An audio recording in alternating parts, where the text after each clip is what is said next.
आपने सुना होगा हम मार्स पर रोवर भेज चुके हैं, मून पर इंसान जा चुका है, लेकिन क्या आपने कभी सोचा है किसी भी स्पेसक्राफ्ट में जुपिटर पर कदम क्यों नहीं रखा? क्या जुपिटर ज्यादा दूर है या हम टेक्नोलॉजी में पीछे हैं? नहीं, क्योंकि जुपिटर के पास जमीन ही नहीं है और अगर आप वहाँ लैंड करने जाओगे तो आप डूब जाओगे। But how is that even possible? Planet है और जमीन नहीं। आपको लगता है वहाँ जीवन नहीं है, पर जमीन तो होगी, लेकिन नहीं, इस ग्रह के पास जमीन का नामो निशान नहीं है। और ये बात सिर्फ जुपिटर तक सीमित नहीं है, पूरी एक कैटेगरी है प्लैनेट्स की जिसे हम जोवियन प्लैनेट्स कहते हैं, जिनमें जमीन है ही नहीं। लेकिन ऐसा क्यों है, जानते हैं आज के इस वीडियो में। सबसे पहले हमारे सोलर सिस्टम की सभी 8 ग्रहों को हम 2 कैटेगरीज में डिवाइड करते हैं। पहला है टेरेस्ट्रियल प्लैनेट्स, जिनके पास जमीन होती है। ये छोटे होते हैं, रॉक और मेटल से बने होते हैं। इनका सरफेस हार्ड और सॉलिड होता है, जैसे हमारी अर्थ, मार्स, वीनस, मर्क्यूरी। इन पर चट्टानी या सॉलिड जमीन होती है। दूसरा है जोवियन या गैस जायंट्स। ये बड़े होते हैं, मोस्टली गैस और आइस से बने होते हैं और इनके पास कोई ठोस जमीन नहीं होती। इनका ज्यादातर हिस्सा गैस से बना होता है, सॉलिड सरफेस नहीं होती, जैसे जुपिटर, सैटर्न, यूरेनस, नेपट्यून। यानी सूरज से नजदीक वाले 4 ग्रह के पास जमीन होती है और सूरज से दूर वाले 4 ग्रहों के पास जमीन नहीं होती, क्योंकि 4.5 बिलियन साल पहले जब हमारा सोलर सिस्टम बन रहा था, सूरज के नजदीक टेम्परेचर इतना ज्यादा था कि गैस और आइस तुरंत इवेपोरेट हो जाते थे। हल्की गैसें ज्यादा तापमान की वजह से टिक ही नहीं पाई, सिर्फ पत्थर और धातु ही बचे। इन्हीं से बनी छोटी छोटी चट्टानें जो मिलके बन गए टेरेस्ट्रियल प्लैनेट्स, मर्क्यूरी, वीनस, अर्थ और मार्स। लेकिन सूरज से दूर एनवायरनमेंट कुछ और था। यहाँ टेम्परेचर था काफी ठंडा, इसलिए यहाँ सिर्फ पत्थर ही नहीं बल्कि आइस और गैस भी बच गए। यहाँ बनने लगे बहुत बड़े कोर्स और उन्होंने अपनी ग्रेविटी से हाइड्रोजन, हीलियम जैसी गैसों को खींच लिया। गैसें जुड़ते जुड़ते ये ग्रह विशाल आकार के गैसीय ग्रह बन गए। ये दोनों प्लैनेट्स एक ही सोलर सिस्टम में बने, लेकिन उनकी लोकेशन ने उनका फ्यूचर तय कर दिया। यानी जोवियन प्लैनेट्स के पास सरफेस नहीं है क्योंकि वो गैसेस से बने हैं, ना कि पत्थर से। पर आप शायद सोच रहे होंगे कि जुपिटर, सैटर्न, यूरेनस, नेपच्यून सभी सूरज से दूर हैं और जितना दूर ग्रह सूरज से होंगे उतनी कम सनलाइट मिलेगी और टेम्परेचर भी कम होगा।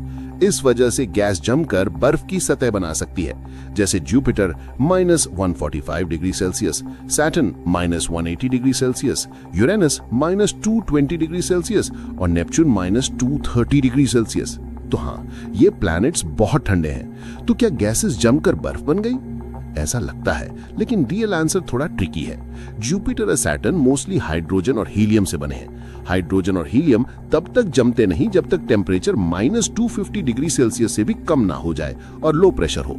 जुपिटर के अंदर प्रेशर बहुत ज्यादा होता है, इतना कि गैस जमने के बजाय लिक्विड या मेटालिक बन जाती है। पर कहीं भी रॉकी सॉलिड क्रश नहीं मिलती जैसी अर्थ या मार्स पर। यूरेनस और नेपट्यून थोड़े डिफरेंट हैं, फिर भी इनकी सरफेस सॉलिड नहीं है। यूरेनस और नेपट्यून में मीथेन, अमोनिया और आइस है, इस वजह से इन्हें आइस जाइंट्स कहते हैं। लेकिन ये आइस भी अर्थ वाली बर्फ जैसी नहीं है। अर्थ पर जो आइस होती है वो H2O पानी की बर्फ होती है। ठंड पड़ती है तो वाटर फ्रीज होकर सॉलिड हो जाता है। यूरेनस और नेपट्यून में आइस का मतलब है अमोनिया, मीथेन और वाटर जैसे केमिकल्स, जो ठंड और हाई प्रेशर में ना प्योर लिक्विड होते हैं ना सॉलिड, बल्कि दोनों के बीच के स्ट्रेंज फ्लूइड्स बन जाते हैं। इसीलिए जोवियन प्लैनेट्स पर सूरज से दूर होने के बावजूद भी जमीन नहीं है। अब बात करते हैं इन ग्रहों के कोर की। क्या इन सब के कोर सॉलिड हैं? हाँ, इन सब प्लैनेट्स के कोर में सॉलिड या सेमी सॉलिड मटेरियल जरूर होगा, लेकिन वो प्योर सॉलिड रॉक जैसा क्रस्ट नहीं है। कोर को अक्सर ठोस कहा जाता है, लेकिन ये वैसा ठोस नहीं होता जैसा हम पृथ्वी पर देखते हैं। तापमान करीब 20,000 से 23,000 केल्विन तक हो सकता है और दबाव लाखों वायुमंडलीय दबाव जितना अधिक होता है। इस वजह से बर्फ, पत्थर और धातु अत्यधिक दबाव में दबकर अजीब क्रिस्टलाइन या मेटालिक रूपों में बदल जाते हैं। नासा के जूनो जैसे मिशनों से पता चला है कि बृहस्पति की कोर एकदम ठोस सीमाओं वाली नहीं है। भारी तत्वों का कुछ हिस्सा कोर से ऊपर की परतों में मिला हुआ पाया गया है। इसे डिफ्यूज्ड कोर या फजी कोर कहा जाता है और इन्हें विशेषताओं के कारण हम इन ग्रहों पर लैंड नहीं कर सकते। नासा ने 1995 में गैलीलियो स्पेसक्राफ्ट के एक प्रोब यानी छोटे हिस्से को जुपिटर के एटमॉस्फेयर में भेजा था। ये एक एंट्री प्रोब था जिसे जानबूझकर जुपिटर के डेंस क्लाउड लेयर्स में गिराया गया था। प्रोब जुपिटर के एटमॉस्फेयर में 600 किलोमीटर तक अंदर गया उसने 1 घंटे तक टेम्परेचर, प्रेशर और गैस कॉम्पोजिशन का डेटा भेजा। जितना अंदर गया उतना ज्यादा प्रेशर और हीट बढ़ती गई। आखिरकार एटमॉस्फेरिक प्रेशर ने उस प्रोब को चूर-चूर कर दिया। जब हम इन ग्रहों को देखते हैं तो हमें सिर्फ उनका बाहरी भाग दिखाई देता है, लेकिन उसके अंदर क्या छुपा है वो अब भी ह्यूमन इमेजिनेशन और साइंस के बीच का एक राज बना हुआ है। आप क्या सोचते हो? क्या फ्यूचर में हम जुपिटर के कोर तक पहुंच पाएंगे? अपना जवाब कमेंट में लिखो। और अगर वीडियो से कुछ नया सीखने को मिला हो तो लाइक और शेयर और सब्सक्राइब